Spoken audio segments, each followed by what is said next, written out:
All right. So I believe we're ready. We're going to move on to our next guest. Let's go ahead and bring them over.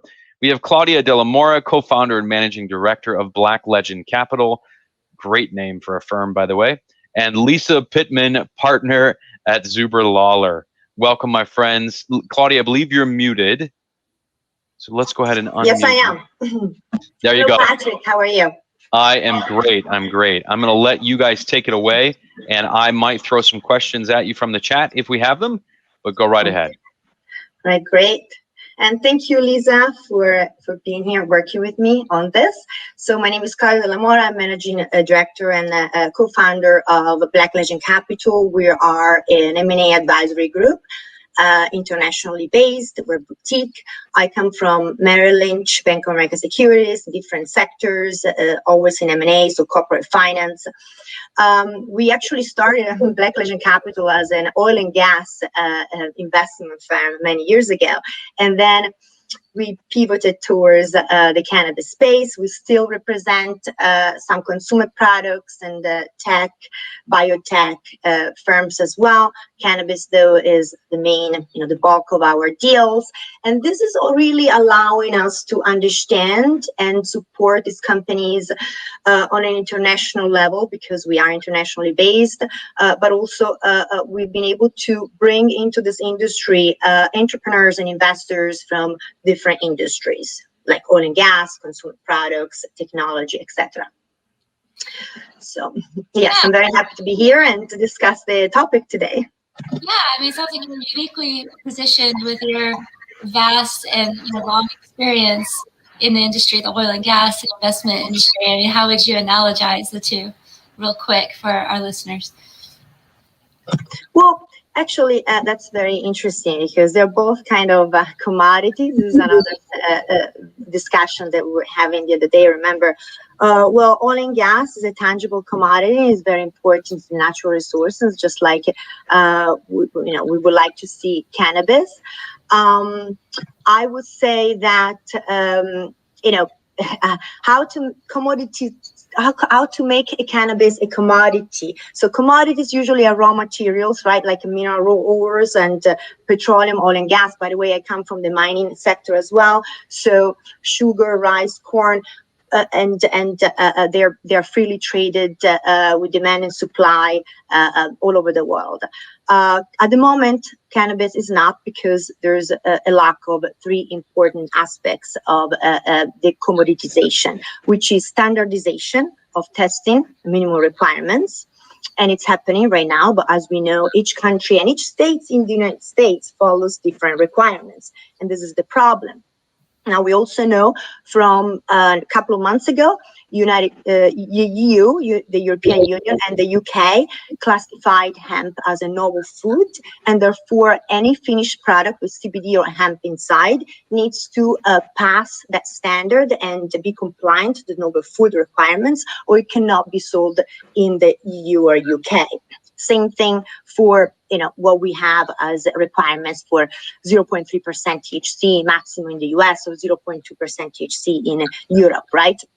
Now, another thing that is a big difference with oil and gas is international legalization. So the real barrier to global trade in this sector, I don't think is US federal legalization as much as the UN drug treaty. So as we know, by the way, it just got moved from Schedule 4 to Schedule 1 last December. So a lot of changes in the past few months worldwide.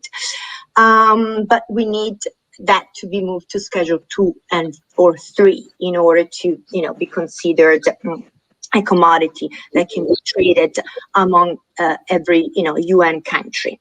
So at the moment, cannabis requires a narcotic license compliant to the 1961 UN Convention, as we know. This is not the problem of oil and gas. Price transparency. So that's the third aspect. So we set standardization, international legalization, and price transparency. So in oil and gas, we have a benchmark for prices, the WTI, the West Texas Index, and the Brent. And then you see plus and minuses, depending on quality, depending on logistics and availability of demand and supply, obviously. And we don't have that with cannabis at the moment. So we will have to see that. Another thing that, I'd like to say, obviously, as a comparison with oil and gas. Oil and gas is a tangible asset, just like real estate. You do not move it. It's under the ground. You're not going to move that rock or that sand. So therefore, that, kind of protects U.S. labor, because you can only do it where the rock and the location is. While cultivation, any kind of cultivation, agriculture, and of course, we've been losing to Mexico, right, with NAFTA, USMCA a little bit, because you can just move the entire operation somewhere else and take advantage of cheaper labor. Well, speaking of the operations that will be in Mexico, could you give us a brief history of cannabis legalization in Mexico and where we're at right now? Beautiful, thank you. So a little bit of a background. Obviously, cannabis and marijuana has been a part of the Mexican culture for hundreds of years. It started from the Spaniards in the 1600s.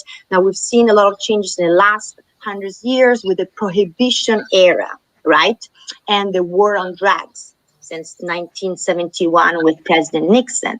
Now the most important aspect have been the 3 UN conventions on narcotic drugs, and specifically the single convention on drugs in 1961, signed by both the United States and Mexico, right? So after that, we got the cartel. Now, this is also the title of our session, right? Which is a kind of a funny title, as you said. In the 80s, the cartel flourished and became a big part of the legal cannabis industry. Fast forward to last few years, decriminalization happened in 2015, just like in many other countries. By the way, legalization of medicinal cannabis happened in 2017 in Mexico without rules. Then in 2018, the Supreme Court deemed unconstitutional this entire prohibition and required Congress to actually create a law. At that point, in 2018, 21 licenses were issued, and they immediately tried to revoke them because they wanted to make some amendments. Not all of these licenses got revoked. So the current businesses legally operating kind of in a gray area are the ones that still have some of the 21 licenses, which will eventually expire, obviously, as this federal law comes into place. The deadline, the Supreme Court gave Congress several deadlines which were missed, 2019 to 2020, April 2020. Finally, we see in December 2020 that the Senate passed the bill. Everybody got very happy when in March 2021, the Chamber of Deputies also passed the bill and sent it back to the Senate with amendments and with another deadline of April 30th, 2021, which unfortunately, as we know, got missed. But that's also because of the midterm elections. So in 3 days, or actually 2 days from now, June 6th, we have the midterms elections in Mexico. And therefore, any efforts for legalization have been put on pause for now. What happens after the Senate approves and signs the bill? Then the bill goes to the president, it gets signed by the president, and it's done. At that point, rules will be published on the Gazette. And of course, a lot of rules and regulations will be, created. Some agencies will be created as well, such as the Mexican Cannabis Institute. You will hear this word often. There's other private companies that want to call themselves Mexican Cannabis Institute, but there will be one MCI Institute government, which will issue these famous licenses. And then, of course, we will have CONADEC, the FDA of Mexico, create new rules. Now, what kind of licenses are we seeing? We're looking at 4 licenses: cultivation, transformation, which is manufacturing, extraction, sale, which is anything from retail, distribution, marketing, import, export. Now, only within the cultivation license, there will be probably 6 cultivation categories, from personal, scientific, therapeutic, recreational, pharmaceutical, and industrial. Why personal? Because actually, just like in other countries where it's federally legal, like Spain, well, Spain is not, but they do allow that actually in Spain, or Uruguay, you can actually cultivate your own little plants at home, right? So now, after this midterms elections in the next few days, everything will be resumed. Now, let's remember one very important thing, okay? This new federal law on regulations of cannabis will regulate recreational marijuana and industrial hemp, not medicinal. So medicinal cannabis, which was already legalized back in 2017 without rules, finally, regulations got published now in January 12, 2021. So that's for research and pharmaceutical products, magisterial formulas like we have also in Colombia and in Brazil. Now, what happens when this, new federal law comes into place? It's not just marijuana, recreational, but also industrial hemp. Now, consider that currently no hemp is being imported into the United States from Mexico because there's this huge confusion. So regularly, industrial hemp, as we said, is actually the only part of cannabis which can be considered a commodity, freely tradable among countries. Usually it's legal all over the world. It's been used for hundreds of years for these fibers, for the textile industry, the paper industry, the construction industry. Nonetheless, although you just need a sanitary license for hemp, industrial hemp production, Mexico is not allowing right now legal export because of this lack of rules. So once the new law comes into place, we will not just be affected by recreational marijuana, but also on industrial hemp. Now, what's going to happen in the market? Of course, we believe the global cannabis market will be much bigger than what we expected. With Mexico included, in the next 2 or 3 years, the market could be well above 100 billion. Mexico will generate approximately 1.2 billion tax revenues and save 200 million in law enforcement. There will be also a certain percentage of licenses that will be allocated for people hurt by the prohibition. So they want to favor and protect, their own people, obviously. Maybe 20% will be allocated to foreign ownership. It will be a big market. Now, consider also the people or people with criminal records cannot obtain the license. That's in the new regulation. So this is very similar to Canada, where people who have been, unfortunately operating in the legal space cannot be involved. We know that the president of Mexico loves the cannabis industry, and and the ministry is pushing very hard. So this will happen very soon. By the end of this year, we believe. My next question, how much longer, how much bureaucracy and red tape? How much bureaucracy? To create these agencies and to, get these licenses out and so forth. I'm sure there's for them. Yeah, I'm sure there's a lot of bureaucracy, right? That's why they have to also create these new organizations that didn't even exist before, right? So like the Mexican Cannabis Institute, etc. So there's different organizations, as I said, government organizations, the one looking at the medicinal side, the one looking at the recreation, now there's industrial hemp. There's so much going on. There is a reason why they want to wait. I mean, they're really evaluating. As a matter of fact, the legislators in Mexico City, they think that once the law will be passed and implemented, there will be 8 to 10 months of a gray moment, where everybody's getting adjusted.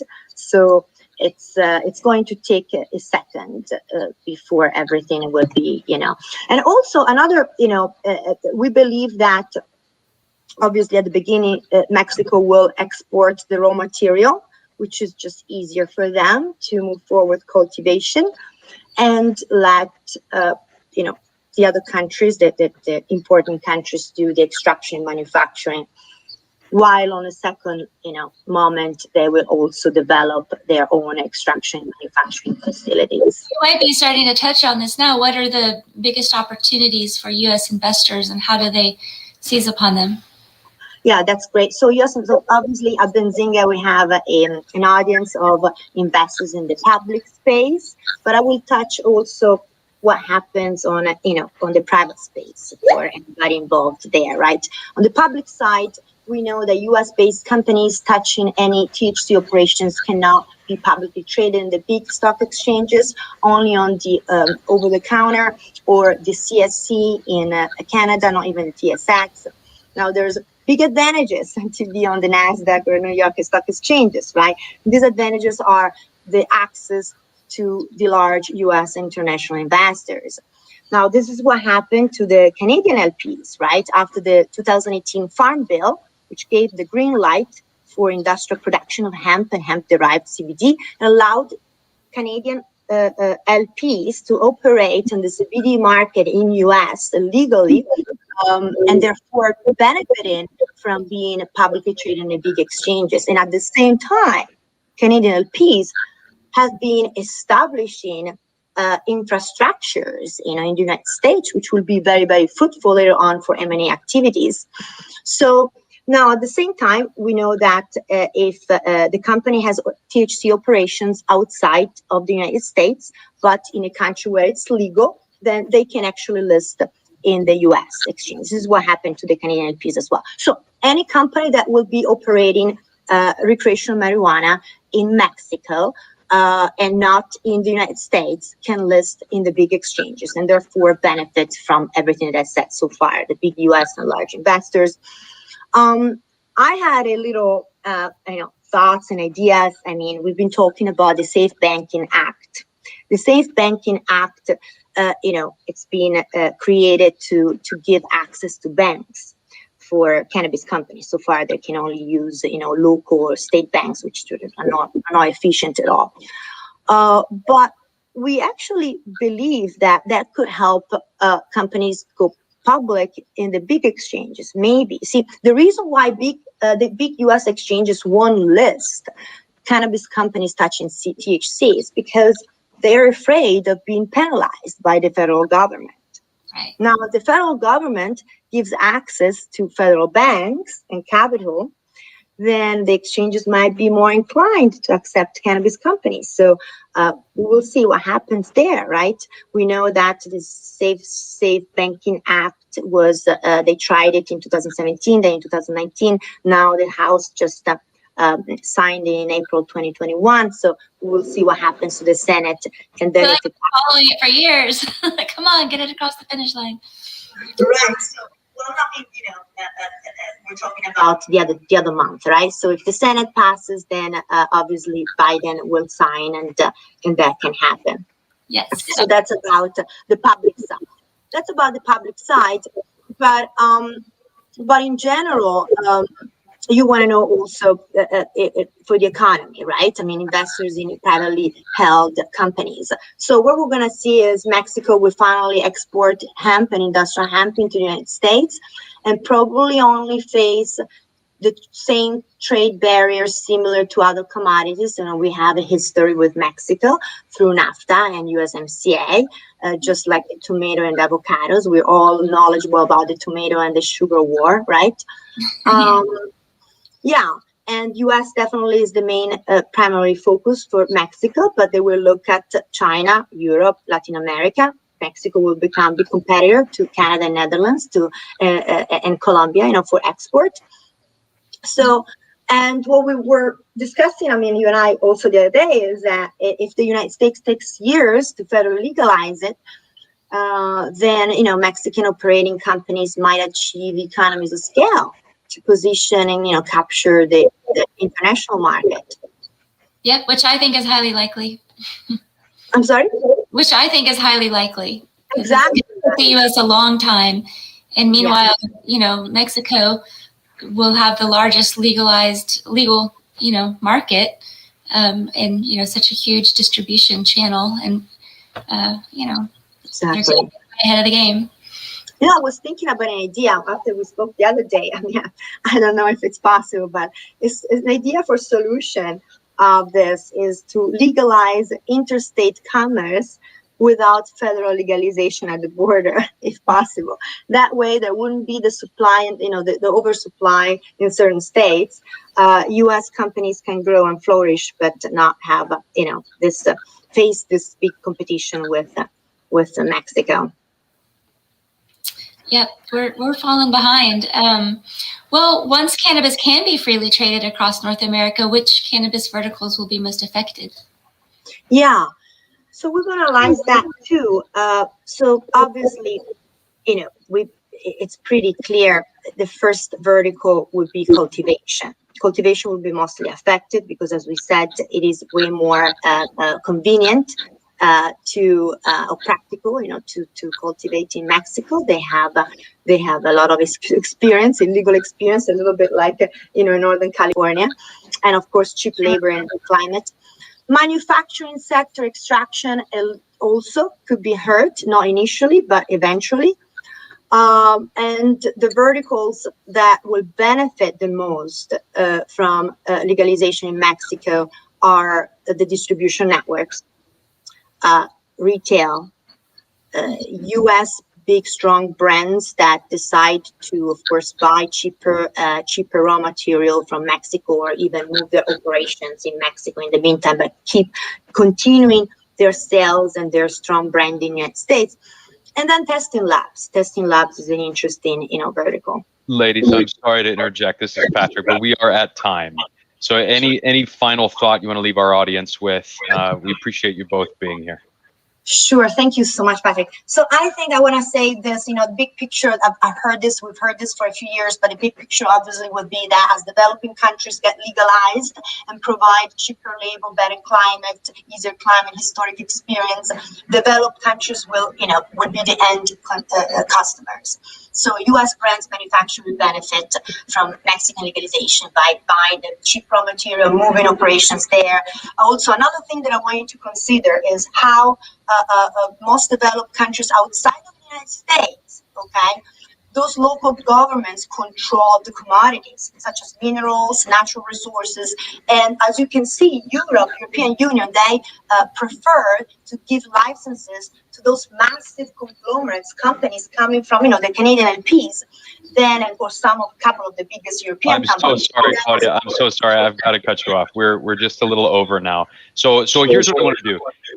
If anybody has any questions further for Lisa or Claudia, please email events@benzinga.com, and we will get those questions to these wonderful folks here. Thank you both. I really appreciate your time. Thank you, Patrick and Lisa. Take care.